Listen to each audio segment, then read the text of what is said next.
round is called This Is My, where we bring on a mystery guest who has a close connection to one of our panellists. This week, each of David's team will claim it's them that has the genuine connection to the guest, and it's up to Lee's team to spot who's telling the truth. So please welcome this week's special guest, Ian.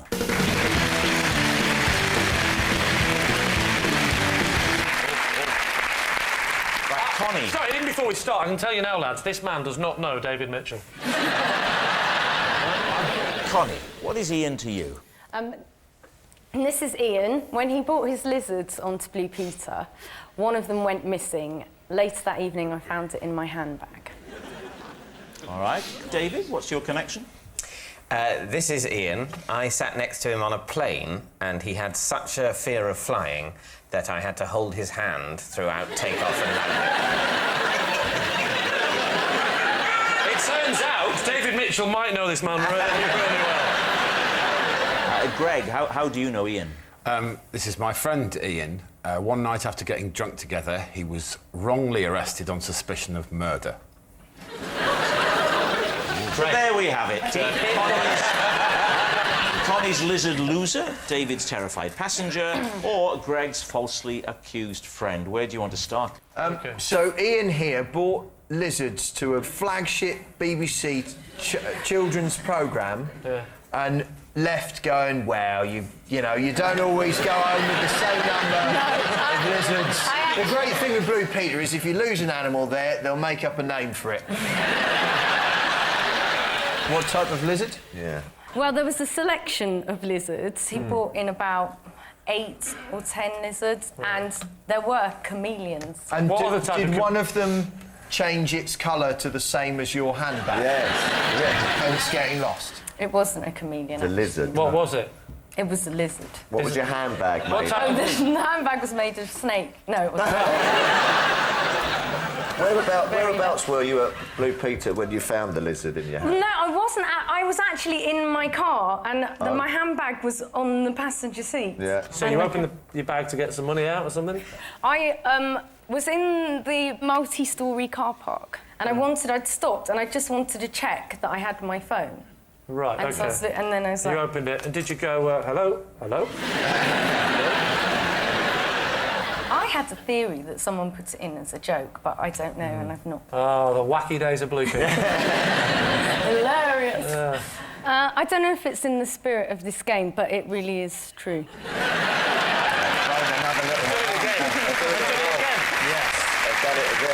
I'd like to say I'm not stupid enough to fall for this again. I am. OK, right. David. Yes. Just remind us again of your implausible story. Well, I was on a plane next to Ian, and his fear of flying was such that I had to hold his hand during takeoff and landing. And where were you going from and to? I was going from Gatwick to... That's an airport. Think of another one now. Corsica. Gatwick to Corsica. Yeah. And what did he say? Was there any, for want of a better word, foreplay, or did he go straight into the hand? It was on takeoff. Yeah. He just suddenly started.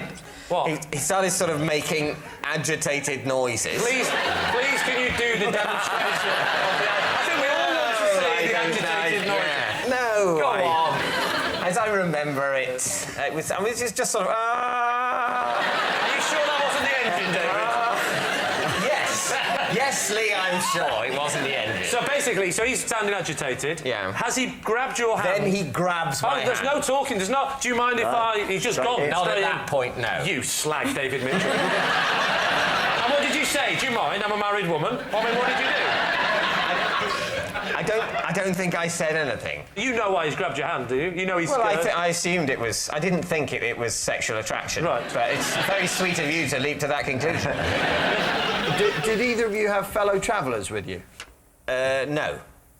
No, we were both just flying to Corsica to see what might happen. See who you meet on the plane, maybe.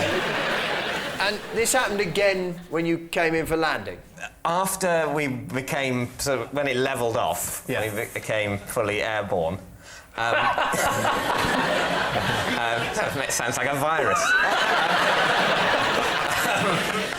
he then said, he sort of apologised and said, I'm really sorry, I freak out sometimes on a plane. And I said, oh, you know, not to worry. I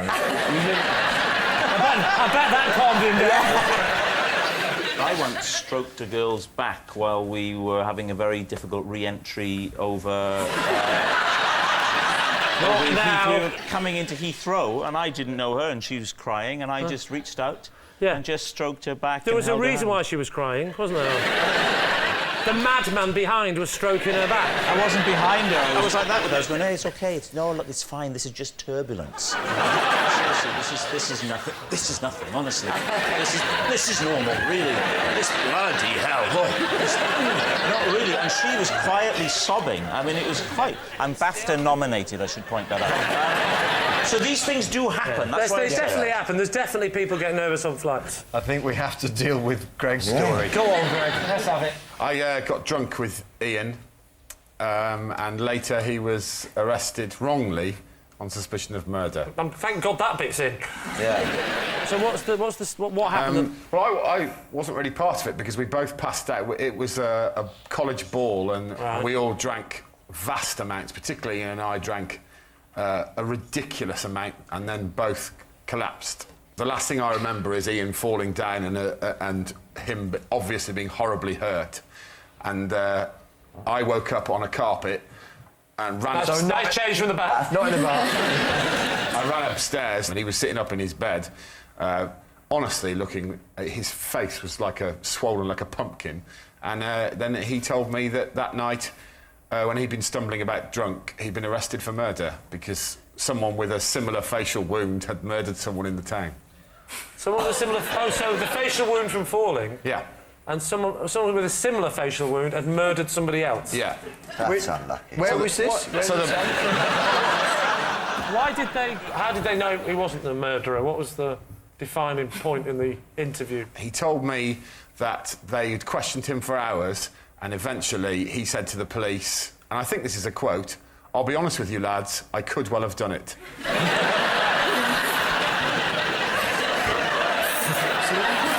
And yet they still let him out before you'd woken up. It upsets me to think that police respond to double bluffs like that.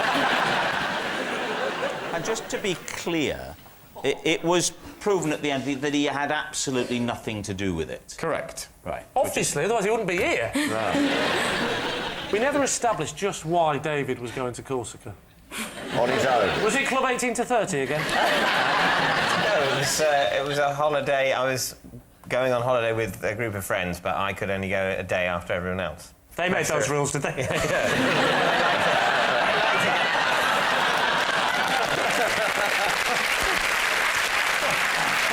So, Lee's team. Is Ian Connie's reptile wrangler, David's frightened flyer, or Greg's suspicious friend? Which one are you going for? What do we think, Phil? I quite like Connie. Well, we all do. Well, there you go.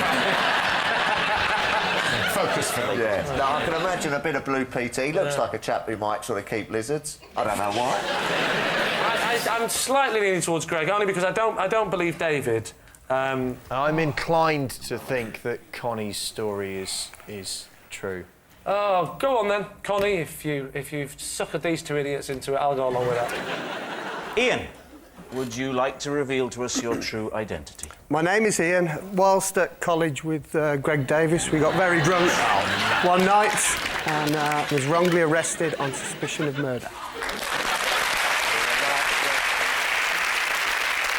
When I ran up in the morning, he was sitting upright in bed and his head was 3 times its natural size. And I went, "Oh, my God, mate, are you all right?" And he looked at me like this and went, "We've gone too far this time." Thank you very much, Ian. Thank you. See you later, mate.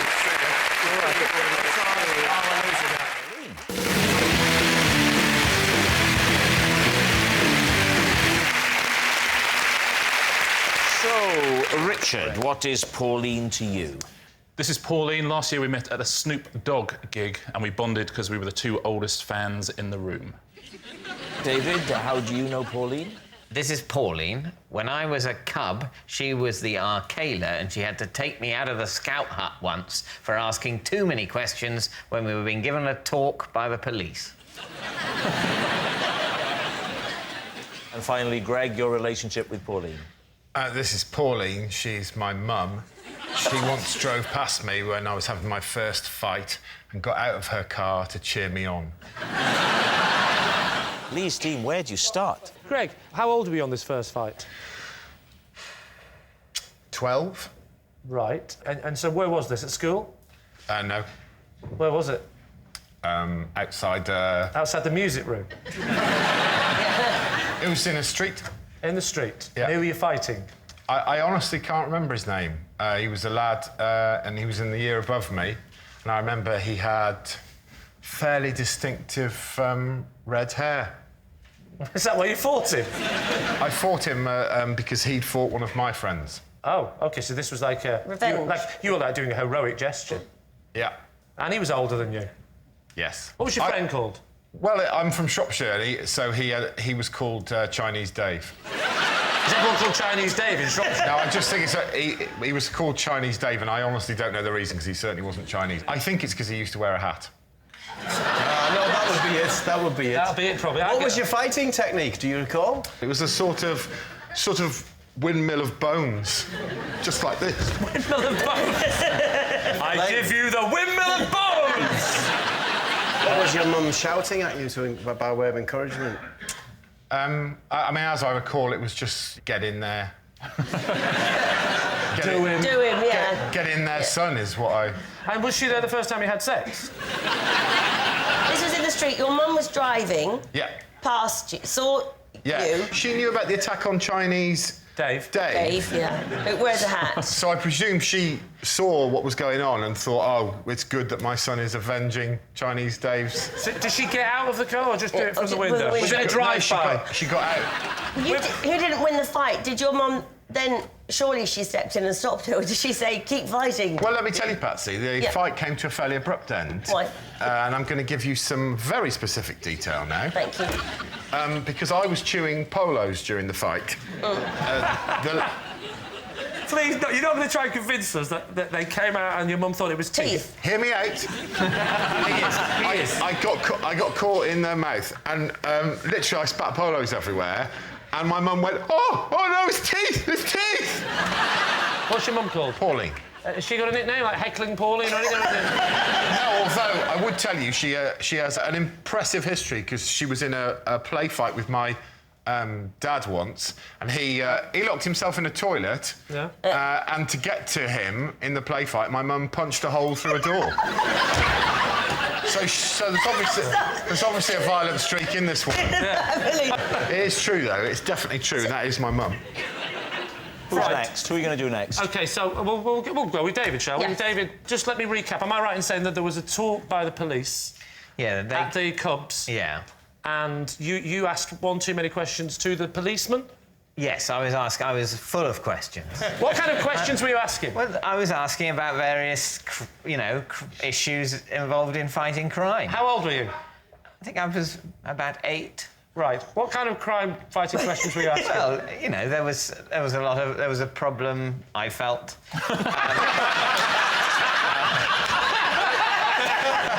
There was a problem with vandalism and graffiti in the area. At that age, you're supposed to be taking part rather than complaining about it. That's OK. Different upbringings, that's fine. What are the questions? I asked a lot about the locks in Cagney and Lacey. I was, at the time, very aware of the security measures in all of those flats in New York and the big locks on the doors. And I said, why don't we have locks like that? And how can we keep burglars out if we don't have locks like that? Right. And the policeman was saying how you can't keep out a determined burglar.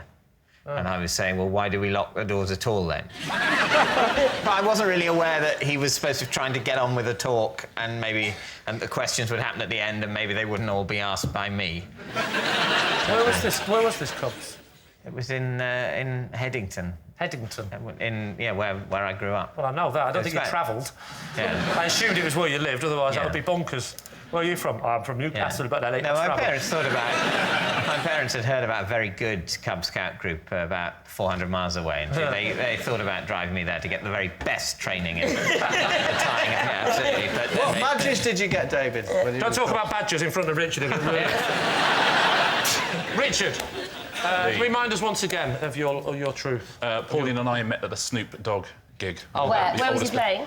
It was at the Forum in Kentish Town. When was this? What year? Last year. Last year. So he was called Snoop Dogg because he's been called a lot of things. Well, he certainly has. In the olden days, he was Snoop Doggy Dogg, but now just Snoop Dogg. But whereabouts were you in the Forum? Whereabouts were you watching the show from? Well, we met when there was a delay, as there often is at rap concerts. There's sort of an hour delay, so I went up to the little bar. Why is there a delay? Well, because it's Snoop. You don't rush Snoop. Who supported him? Did he have a support act? Yeah, Corrupt. What was with a K. With a K, wow. With a K. I'd have left after them. What was his hair like, Snoop's? How was he wearing his hair? He was wearing his hair, he had sort of cornrows, essentially. He knows all the words, doesn't he? Yeah. He's definitely read up on this. Yeah.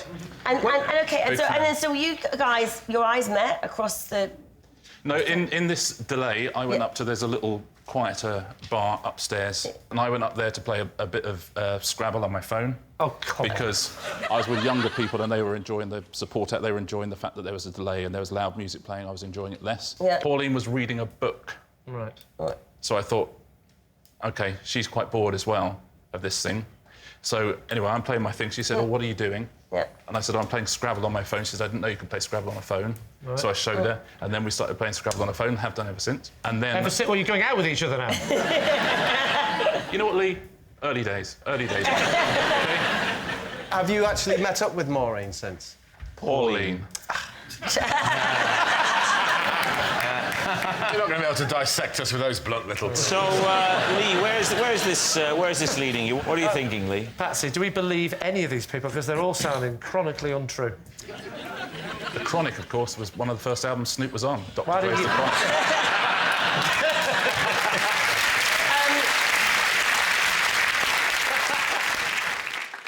I could see David in his cub shorts and being worried about the graffiti. He's sort of the sort of person that it would have upset him. And I'm intrigued by this slight physical resemblance between Greg and the lady. I know what you mean, yeah.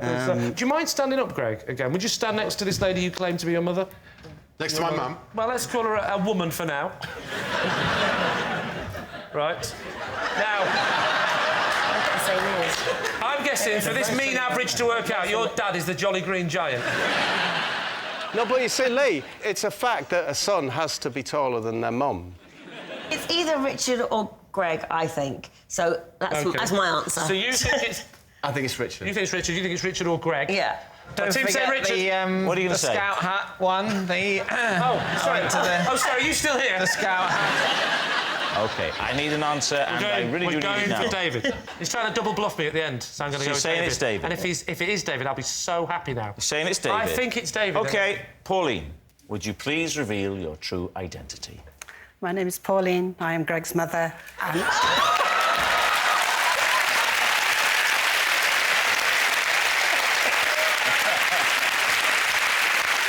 Yes, Pauline is Greg's mum, and she did cheer him on when he had his first ever fight.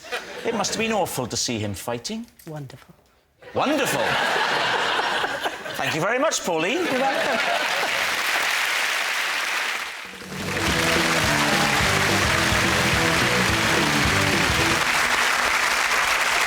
So, Gareth Malone, what is this, Gareth, to you?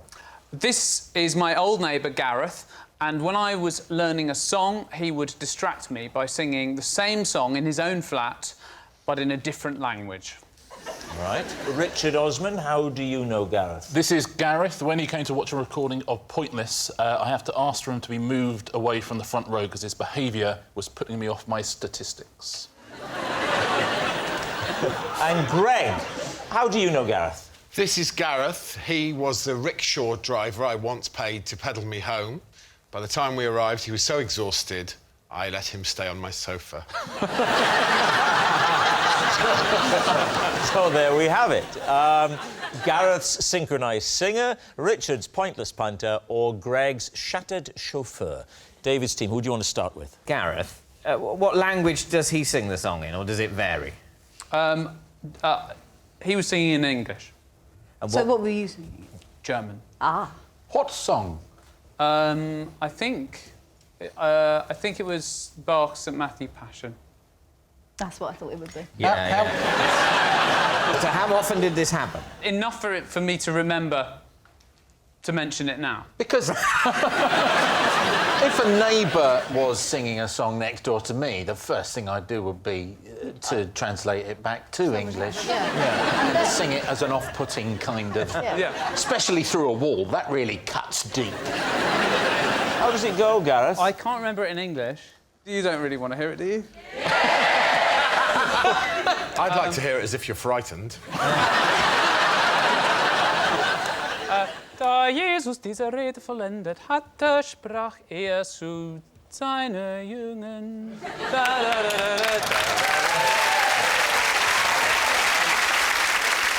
And he was singing exactly the same song, Well, the other side of a wall. Yeah, I mean, actually, in English. I think upper semitone. So he's You've your got some neighbour. posts. He's also called Gareth. Yeah. He's singing the same song in a different language and a semitone different. Almost unbelievable, isn't it? Now, Richard, what was the behaviour in the front row that Gareth did that was pulling you off your stat? I sit very close to the audience on Pointless, where my little desk is, and there's an audience very close to me. Xander is further away for contractual reasons. But lots of people come and see Pointless regularly, and they know if they turn up early, they can sit in the front row, and Gareth is one of those people. And there's a trick that people in the audience here, I'm sure if you've been to lots of shows, know that there's a way of getting yourself on a TV show which is laugh in an unusual way. Sorry. So you say, now Amanda will almost certainly be on the show. Yeah. That's how... So Gareth had a way of laughing. He didn't do it in the first... Because he'd come for 2 shows. Didn't do it in the first show. And in the second show, he clearly developed a laugh that sounded sort of like a donkey braying sort of a laugh every time something funny was said. So he did like 4 times in a show. Can we hear your version of the laugh? It'd be like a kind... It'd be like a kind of... that sort of thing. Yeah. And I could hear it all the way through, and so in the first recording break, I said to the floor manager, could you get him moved to the back? Yeah, can I ask a question at this point? How did Gareth react? Because if we were to pick somebody here and say, sorry, could you go and sit over there, they might be upset. I mean, how did he take it? No, floor managers are very good. They always just say, for camera reasons, we need 3 more people at the back or something like that. You see, they do all the time. Told what the reason was? No, of course not. How do you think he feels now? Well, yeah. He literally came up to me about 3 days later and said, I know why they moved me. They moved me because I was doing that laugh. And I said, yeah. In what context did he come up to you 3 days later, and were you alarmed? During a recording, he sauntered up to you while you were halfway through reading out some information and went, by the way, Richard, I know why I got moved the other day, and I know why security are coming for me now. No, of course not. We have all little recording breaks and stuff like that. Right. OK, so during a recording break, he went, I know why I'm laughing normally now. All right, David, what about Greg? So, Greg, tell us your story. Not your whole life, you know, just a rickshaw bit. Yeah. I had a very big celebration in the centre of town. Ooh, where? What reason? I was celebrating leaving teaching. OK. So I had a very big celebration just after my last night at school. OK. Which it was ludicrously big. OK. You emerged from the bar in question, Yeah. a little worse for wear. I was offensively drunk. A rickshaw? Yeah. Why? If I'm honest, I was showing off. It'd been a day of showing off. How far did you have to take Gareth? He had to take me from Central London to Hounslow, which is... Hounslow? Yeah. It's something like... It's just shy of 10 miles. How much was it? It was £163. How long did it take, roughly? I mean,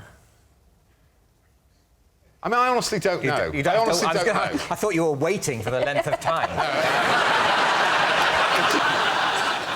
So you arrive. Yeah.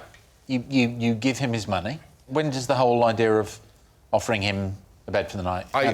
We didn't even discuss the money because I got off the bike, and by which point I was incredibly sober, and I looked at his face, and it was it was grey. I mean, I genuinely feared for his life. So I said, "Oh my God, you must come in for a bit," and I made him a cup of tea.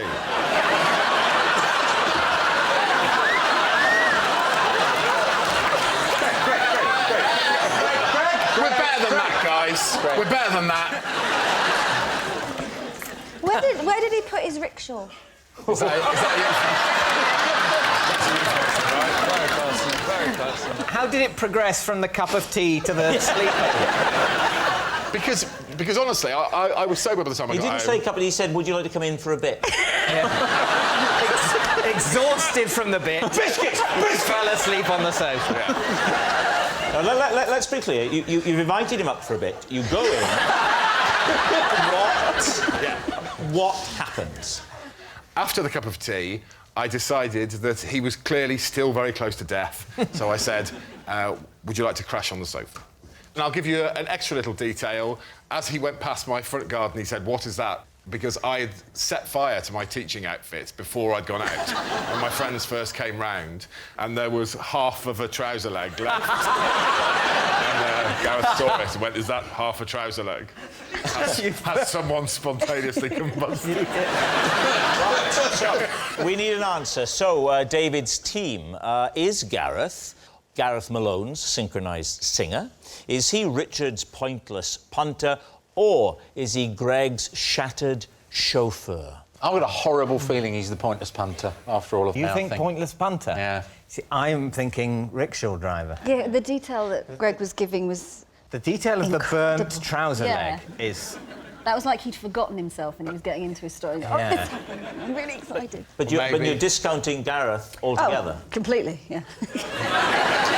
OK, so you're going for the two tall guys there, the two lanky dudes. You know what? We're just two guys. We're just two people, all right? The two lampposts there. We're just... So, David, what are you going to say? I'm going to because I genuinely. You're abstaining. So I'm going to go with the team captain's final decision. If I had a gun to your head, though, Amanda, and don't rule it out, who would you go for? Greg. You go for Greg. All right. Or Richard. What do you think? I think Greg. You think Greg now? Oh, no. We'll say Greg. They're saying that it is Greg. Gareth. He's a pointless contestant. Would you please... I've taken your answer. Would you now observe the rules of the game and please treat this with a little more respect? Gareth, would you please reveal your true identity? My name is Gareth, and I once distracted Gareth.